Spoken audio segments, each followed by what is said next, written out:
വൈകിട്ട് കാണാം. ശരി.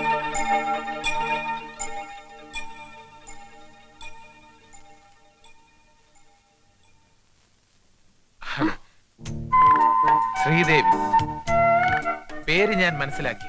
ഞാൻ വാസുദേവ്. ലോ കോളേജിൽ പഠിക്കുന്ന ഞാൻ എങ്ങനെ വിമൻസ് കോളേജിന്റെ തൂണിന്റെ മറവിലെത്തി എന്നാവും ശ്രീദേവി ചിന്തിക്കുന്നത് അല്ലേ? കണ്ണും മൂക്കുമില്ലാത്ത പ്രണയമാണ് എന്നെ ഇവിടെ കൊണ്ടെത്തിച്ചത്. പിന്നെ ഈ കോളേജിൽ ധാരാളം ദേവിമാരുണ്ടെങ്കിലും എനിക്കിഷ്ടം ശ്രീദേവിയാണ്. ഒതുക്കം, അടക്കം, അച്ചടക്കം എല്ലാമുള്ള കുട്ടി. ബസ് സ്റ്റാൻഡിൽ, യുവജനോത്സവത്തിൽ, പബ്ലിക് ലൈബ്രറിയിൽ തുടങ്ങിയ എല്ലാ സ്ഥലത്തും ഞാൻ ശ്രീദേവിയുടെ തൊട്ടടുത്ത് തന്നെ ഉണ്ടായിരുന്നു. ഇനിയും എല്ലാം തുറന്നു പറഞ്ഞില്ലെങ്കിൽ എനിക്ക് ഉറങ്ങാൻ പറ്റില്ല. എല്ലാം പറയാനുള്ള സ്ഥലവും സൗകര്യവും ഇവിടെ ഇല്ല. അതുകൊണ്ട് എല്ലാം ഞാൻ ഇതിൽ എഴുതിയിട്ടുണ്ട്. ഇത് വാങ്ങും പ്ലീസ്. ഇതിന്റെ മറുപടിക്ക് വേണ്ടി നാളെ ഇതേ സമയത്ത് ഇവിടെ ഏതെങ്കിലും ഒരു തൂണിന്റെ മറവിൽ ഞാൻ ഉണ്ടാവും. പിന്നെ ഒരു കാര്യം, എന്റെ കൂട്ടുകാർ പറയുന്നു എന്റെ അതേ കണ്ണുകളാണ് ശ്രീദേവിക്കുമുള്ളതെന്ന്. അവരിൽ ചിലർ പറയുന്നു എന്റെ അത്ര സൗന്ദര്യം ശ്രീദേവിക്കുണ്ടെന്ന്, ചിലർ പറയുന്നു അത്ര സൗന്ദര്യം ഇല്ലെന്ന്. ഞാൻ ഇവ കാര്യങ്ങളൊന്നും ശ്രദ്ധിക്കാറില്ല. വരട്ടെ. നിൽക്ക്.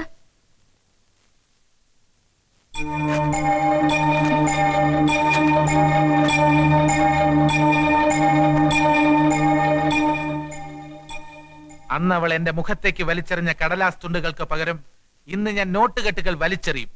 അതും അവളുടെ അച്ഛൻ കാറപകടത്തിൽ മരിച്ചതിന്റെ നഷ്ടപരിഹാര തുകയായി.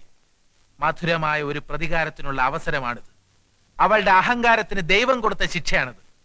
ലംബോദര, എന്ത് സംഭവിച്ചാലും കറണ്ട് തങ്കപ്പനെ ഇടിച്ചു കൊന്ന കോൺഗ്രസക്കാർ നമുക്ക് കണ്ടുപിടിച്ചേ പറ്റൂ. Yes sir. സർ, എന്താ? സാറിന്റെ അമ്മ എപ്പോഴാ മരിച്ചത്? ഓ, അതാണോ? എന്റെ അമ്മ പൂർണ്ണ ആരോഗ്യത്തോടെ ജീവിച്ചിരിപ്പുണ്ട്, ഒറ്റപ്പാലത്ത്, എന്റെ ചേച്ചിയോടൊപ്പം. ലംബോദര, ഓ, ആൺമക്കളില്ലാത്ത ഒരു സ്ത്രീയുടെ മുഖത്ത് നോക്കി സ്നേഹത്തോടെ ഒരു ചെറുപ്പക്കാരൻ അമ്മേ എന്ന് വിളിച്ചാൽ അവർ വീണിരിക്കും.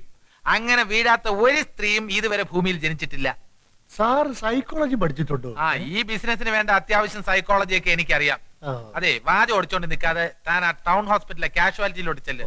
കഴിഞ്ഞ 2 ദിവസമായിട്ട് ഒരു കേസ് പോലും താൻ കൻവാസ് ചെയ്തിട്ടില്ല. അല്ല, ചെല്ല്. ശരി സർ. 4 തവണ ഞാൻ ഓഫീസിലേക്ക് വിളിച്ചു. വക്കീല് തിരിച്ചു വിളിച്ചില്ല. എന്താ കാര്യം? അത് അല്പ തിരക്കുണ്ടായിരുന്നു. അല്ല, 2 കേസ് വിധിയായത് ഞാൻ അറിഞ്ഞു എന്ന് വക്കീലിന് മനസ്സിലായി. 2ഉം ഞാൻ ഇടപെട്ട് രക്ഷപ്പെടുത്തിയ കേസ്. കിണറ്റിൽ ചാടി കാലൊടിഞ്ഞവനെ കാർ ഇടിച്ചതാക്കി. ആ കാർ ഏർപ്പാട് ചെയ്തതും ക്രിമിനൽ കേസാവാതെ FIR എഴുതിയതും ആരാ? ഞാൻ. 2 കേസും വിധിയായി എന്നുള്ളത് സത്യമാണ്. പക്ഷെ ഇൻഷുറൻസ് കമ്പനിയിൽ നിന്ന് ചെക്ക് കിട്ടണ്ടേ? അവിടെ സമരമാണ്. പത്രത്തിൽ വായിച്ചില്ലേ? ഇന്നലെ ആ സമരം പിൻവലിച്ചത്. ഒരാഴ്ചക്കകം ചെക്ക് കിട്ടും. കിട്ടിയാൽ ഉടൻ ബാക്കി കാര്യം ഞാൻ പറയണ്ടല്ലോ ജബ്ബാറെ. സ്റ്റേഷനിൽ വെച്ച് പേര് വിളിക്കാതെ കോൺസ്റ്റബിൾസ് കേട്ടാൽ എന്റെ വീട്ടിൽ പോവും. ജബ്ബാറിന് ഇപ്പൊ എന്താ വേണ്ടേ? ജബ്ബാറിനെ ഞാൻ ജബ്ബാർ സാറേ എന്ന് വിളിക്കണം, അത്രയല്ലേ ഉള്ളൂ ജബ്ബാറിന്. വക്കീലെന്ന് പണ്ടാരം വേണമെങ്കിലും വിളിക്ക്. നമ്മുടെ പ്രശ്നം ഒരു കോൺഗ്രസ്സുകാരാണല്ലോ, അല്ലേ? അതെ, എങ്ങനെയെങ്കിലും അത് കണ്ടുപിടിക്കണം. അതിനുള്ള ട്രെയിനിങ് ഒന്നും എനിക്കില്ല. നമുക്ക് നമ്മളെ പഴയ കളി കളിച്ചാൽ പോരെ വക്കീലെ. ഏതെങ്കിലും ഒരു കോൺഗ്രസ് ഒപ്പിക്കണം. അവിടെയല്ലേ കുഴപ്പം. കണ്ട ആപ്പ ഉപ്പയ്ക്കൊന്നും കോൺഗ്രസ് ഇല്ല. ഉള്ളവരാരും നമ്മുടെ ഈ തിരിമറിക്ക് കൂട്ടു നിൽക്കുകയുമില്ല. അപ്പൊ പിന്നെന്ത് ചെയ്യും? ഇടിച്ച ഒറിജിനൽ കോൺഗ്രസ് തന്നെ കണ്ടുപിടിക്കേണ്ടി വരും. അതിപ്പോ എവിടെ പോയി അന്വേഷിക്കാനാ? അതൊന്നും എനിക്ക് അറിയണ്ട. 5 ലക്ഷത്തിന്റെ ക്ലെയിമാ. 5 ലക്ഷം? അതെ സർ. ഈ പ്രദേശത്ത് കോൺഗ്രസ്സാക്കാരുള്ളവരുടെ ഫുൾ ഡീറ്റെയിൽസ് കളക്ട് ചെയ്യണം. 2 ദിവസത്തിനകം റിപ്പോർട്ട് എനിക്ക് കിട്ടണം. Understand? Yes sir. You can go. എങ്ങനെയുണ്ട്? സമ്മതിച്ചിരിക്കുന്നു. അതാണ് ജാക്കി ചാൻ അബ്ദുൽ ജബ്ബാർ. കഷ്ടം. എന്തോ ഇഷ്ടമായെന്ന്. മുടി സൂക്ഷിക്കണമെന്ന് പറഞ്ഞ പെണ്ണ് കേക്കില്ല. മുഴുവൻ ചെമ്പിച്ചു. ചെമ്പിക്കുന്ന അമ്മ ഇപ്പൊ ഫാഷൻ. ഓ, അവിടെ ഫാഷൻ കുറച്ച് കഴിയുമ്പോ കഷണ്ടിയാവും. പെണ്ണുങ്ങൾക്ക് കഷണ്ടി വരുമോ? പിന്നെ നിന്റെ അമ്മയ്ക്ക് വരും. ഓടുന്നു. മോളെ, നീ ഒന്ന് കൂട്ടിക്കേ. ഈ കണക്കച്ചത്ര കൂട്ടിട്ട് ശരിയാകുന്നില്ല. നാളെ പറ്റുകാരുടെ ഇന്ന് കാശ് വാങ്ങിക്കാനുള്ളതാ. അവിടെ വെച്ചോളൂ. നിങ്ങൾ എവിടെ പോ? അവിടെ ഇല്ലേ? എന്തായി കേറിയ കാര്യം പറയട്ടെ. പാത്രോ? മരണത്തിന് പോയതും വന്നതും ഒക്കെ ഇരിക്കട്ടെ. ഇനി പെങ്ങളോ യാത്ര അടുപ്പൊന്നും വേണ്ട. അതെന്താ? അങ്ങനെ സഹായിക്കാൻ ഇവിടെ ഒന്നുമില്ല. അത് തന്നെ. നമുക്കൊരെണ്ണം ഉള്ളതിനെ കെട്ടിച്ചയക്കുന്ന കാര്യം ഓർക്കുമ്പോ തന്നെ എനിക്ക് പേടിയാവുന്നു. കല്യാണത്തിന് ഇപ്പൊ എന്താ ചെലവ്? ഞാൻ അത്രയും കടന്ന് ചിന്തിച്ചില്ല. എന്നാലും ജാനു, ഭവാനിക്കൊരു പ്രയാസം വരുമ്പോ നമ്മളല്ലാതെ വേറെ ആരാ അവളെ സഹായിക്കാനുള്ളത്? നമ്മുടെ സഹായമൊന്നും ഇനി അമ്മായിക്ക് വേണ്ടി വരില്ല. അതെന്താ മോളെ? അമ്മായിയുടെ കേസിന്റെ വക്കാലത്ത് നമ്മുടെ വക്കീൽ സാറാ ഏറ്റെടുത്തിരിക്കുന്നത്. ഭവാനിക്ക് എന്ത് കേസ്? അമ്മാവൻ കാർ ഇടിച്ച് മരിച്ചുകൊണ്ട് ആ ഇൻഷുറൻസ് കമ്പനിയിൽ നിന്ന് നഷ്ടപരിഹാരം കിട്ടും. 5 ലക്ഷത്തിനാ കേസ് കൊടുത്തിരിക്കുന്നത്. അപ്പോ 5 ലക്ഷം കിട്ടുമോ മോളെ? കിട്ടുവച്ചാ അവരുടെ ഒരു ഭാഗ്യവേ. അമ്മാവനെ ഇടിച്ച കാറ് കണ്ടുപിടിക്കാനുള്ള ശ്രമത്തിലാണ് വക്കീൽ സാറ്. അത് ഉടനെ കിട്ടും. പിന്നെ കഷ്ടിച്ച് 2 മാസം മതി പണം കയ്യിൽ കിട്ടാൻ. കടയിൽ നിന്ന് കുറച്ച് സാധനങ്ങളുമായി ഞാൻ നാളെ നാത്തൂന് ചെന്ന് കണ്ടാലോ? നിങ്ങളും കൂടി വരണം. അതേ കിടക്കണ്. ഇനി കുറച്ച് അടുത്ത് പെരുമാറുന്നോണ്ട് എന്താ കുഴപ്പം? ഒന്നുമില്ലെങ്കിൽ നിങ്ങളുടെ പെങ്ങളല്ലേ? അയ്യടാ, ഇപ്പൊ അങ്ങനെ ആയോ? പെഞ്ഞള് അവസരവാദി പൊടി അവിടെ ശവം. ഈ വേഷത്തിൽ ചെന്നാൽ അളിയനെ എന്റെ പെങ്ങൾ തിരിച്ചറിയില്ല. നീ പോടാ അവിടുന്ന്. അവൾ എന്റെ എത്ര വേഷങ്ങൾ കണ്ടിരിക്കുന്നു. കേട്ട വിഷ്ണു, ഇവന്റെ പെങ്ങളാണെങ്കിൽ അവളൊരു സാധുവാ. അതുകൊണ്ടാണല്ലോ അളിയനെ അവര് സഹിക്കുന്നത് അല്ലേ? വിഷ്ണു വന്ന ദിവസം തന്നെ ഞാൻ പോണമെന്ന് വിചാരിച്ചതാ. പിന്നെ നിങ്ങൾ തമ്മിലൊന്ന് പരിചയിക്കോട്ടെ എന്ന് കരുതി. അളിയൻ ധൈര്യമായിട്ട് പൊക്കോ. ഈ വീട്ടിലെ കാര്യങ്ങളെല്ലാം നീറ്റ് ആൻഡ് ക്ലീൻ ആയിട്ട് അളിയനേക്കാൾ ഭംഗിയായിട്ട് ഞാൻ നോക്കണം അല്ലേ? കൂടിപ്പോയ 2 ആഴ്ച. എന്തിന് 2 ആഴ്ചയാക്കണം? 2 കൊല്ലം ആയിക്കോട്ടെ. ആവശ്യമുള്ളപ്പോ ഞാൻ അളിയനെ അവിടെ വന്ന് വിളിച്ചോളാം. അതുവരെ ഏറിയ കാണരുത് അല്ലേ വിഷ്ണു? രണ്ടുമല്ലോ. മത്തായിച്ചേട്ടൻ സാവധാനത്തിൽ വന്നാ മതി.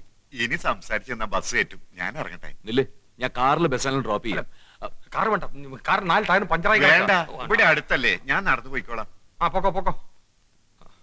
അല്ല, നമ്മൾ കാറിൽ കാറ് എന്നെ കൊണ്ടൊന്ന് പറയിക്കരുത്. എന്നെ വെള്ളം കുടിപ്പിച്ച് ഇറങ്ങുമല്ലേ? ഞാൻ പറഞ്ഞിട്ടില്ലേ കാർ പുറത്തിറക്കരുതെന്ന്. ഓ, ആ ഞാനതങ്ങ് മറന്നുപോയി. ആണെന്ന് പോയി. പിന്നെ ആ തങ്കപ്പന്റെ വീട്ടിലെ കാര്യങ്ങൾ അന്വേഷിക്കാന്ന് പറഞ്ഞിട്ട് എന്തായി? എല്ലാം അന്വേഷിച്ചു. നമുക്ക് ഇപ്പൊ തന്നെ പോവാം. വാ, ദാ പോ. എന്നൊക്കെ വല്ലതും കഴിച്ചേച്ചു പോവാം. ഓ. ആ അതൊന്നൊരു കുഴപ്പമില്ലെന്ന് ഞാനിവിടെ ഉണ്ടല്ലോ. അപ്പോഴേ ഞാൻ ഇറങ്ങട്ടെ. എന്തെങ്കിലും ആവശ്യം ഉണ്ടെങ്കിൽ ഭവാനി കടയിലോട്ട് വന്നാൽ മതി. ശ്രീദേവിക്കും ജയശ്രീക്കും ഒക്കെ വരാം. മാമന്റെ കടയല്ലേ. അപ്പൊ ഞാൻ പോട്ടെ.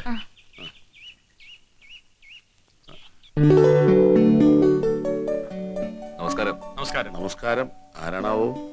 ഞാൻ വിഷ്ണു. ഞാൻ തോമസ് കുട്ടി. മംഗലശ്ശേരിയിലെ സുഭദ്ര കുഞ്ഞമ്മയുടെ മകനാണ് ഞാൻ. അയ്യോ, സുഭദ്ര കുഞ്ഞമ്മയുടെ മകനാണോ? ആ, അയ്യോ, ഇത് ആദ്യം പറയണ്ടേ? കേറി വാ. ഇങ്ങോട്ട് കയറി ഇരുന്നാട്ടോ. എടിയാ കസരയും കൂടെ അപ്പങ്ങളെ ആ കസേരയിൽ ഇടാം.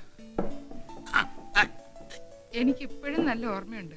18 വർഷം മുമ്പ് സുഭദ്ര കുഞ്ഞമ്മയുടെ കയ്യെ തൂങ്ങി ദാ ഇത്രയുള്ളൊരു കുട്ടി. ആ, ഞാനും കണ്ടിട്ടുണ്ട്. അന്ന് അമേരിക്കയിൽ പോയ ശേഷം പിന്നെ സുഭദ്ര കുഞ്ഞമ്മ നാട്ടിൽ വന്നിട്ടില്ല അല്ലേ? ഇല്ല, ഞാൻ ഇടയ്ക്ക് വരാറുണ്ടായിരുന്നു. അതറിയാം. വന്നാലും പുറത്തിറങ്ങില്ലല്ലോ. വീണ് നോക്കുന്ന മത്തായി പറയും. മത്തായിച്ചേട്ടൻ അളിയനാ താമസൂട്ടി. അളിയനിപ്പോ നാട്ടില.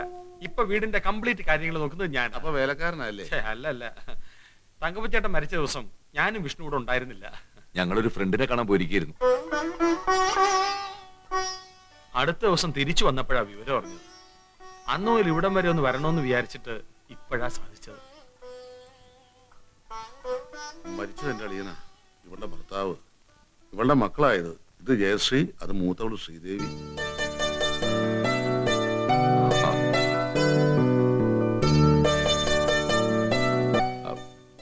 പഠിക്കുകയാണോ?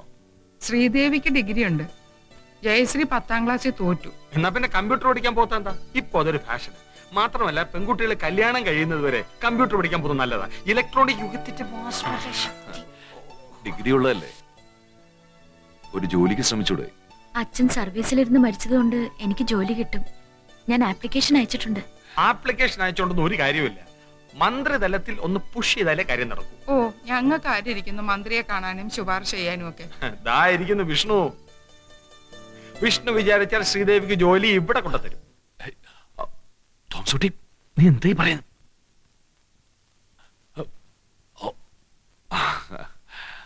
ഇവരറിഞ്ഞോണ്ട് ഒരു കുഴപ്പമില്ല. ദേ ആരോടും പറയരുത്. മുഖ്യമന്ത്രി അമേരിക്കയിൽ ചികിത്സയ്ക്ക് ചെന്നപ്പോ ആശുപത്രിയിൽ കംപ്ലീറ്റ് സഹായവും ചെയ്തു കൊടുത്ത ആരാ? American president. ഈ ഇരിക്കുന്ന വിഷ്ണു. വേണ്ട വേണ്ട, എനിക്കറിയാം. വലിയ വലിയ ആൾക്കാരുമായിട്ട് ബന്ധമുണ്ടെന്ന് മറ്റുള്ളവർ അറിയുന്നത് വിഷ്ണുവിന് ഇഷ്ടമല്ല. ഒരു പ്രത്യേക സ്വഭാവക്കാരന്. വിഷ്ണു വിചാരിച്ചാൽ ശ്രീദേവിയുടെ ജോലിക്കാരും ഈസി ആയിട്ട് നടക്കും. ഈ കുടുംബത്തോട് ചെയ്യുന്ന വലിയൊരു സഹായമായിരിക്കും. അതിനുള്ള ബാധ്യത വിഷ്ണുവിനുണ്ടല്ലോ. ബാധ്യതയോ? സാധ്യത. വിഷ്ണു എന്താ ഒന്നും മിണ്ടാത്തെ? അല്ല, മോന് ബുദ്ധിമുട്ടാണെങ്കിൽ വേണ്ട.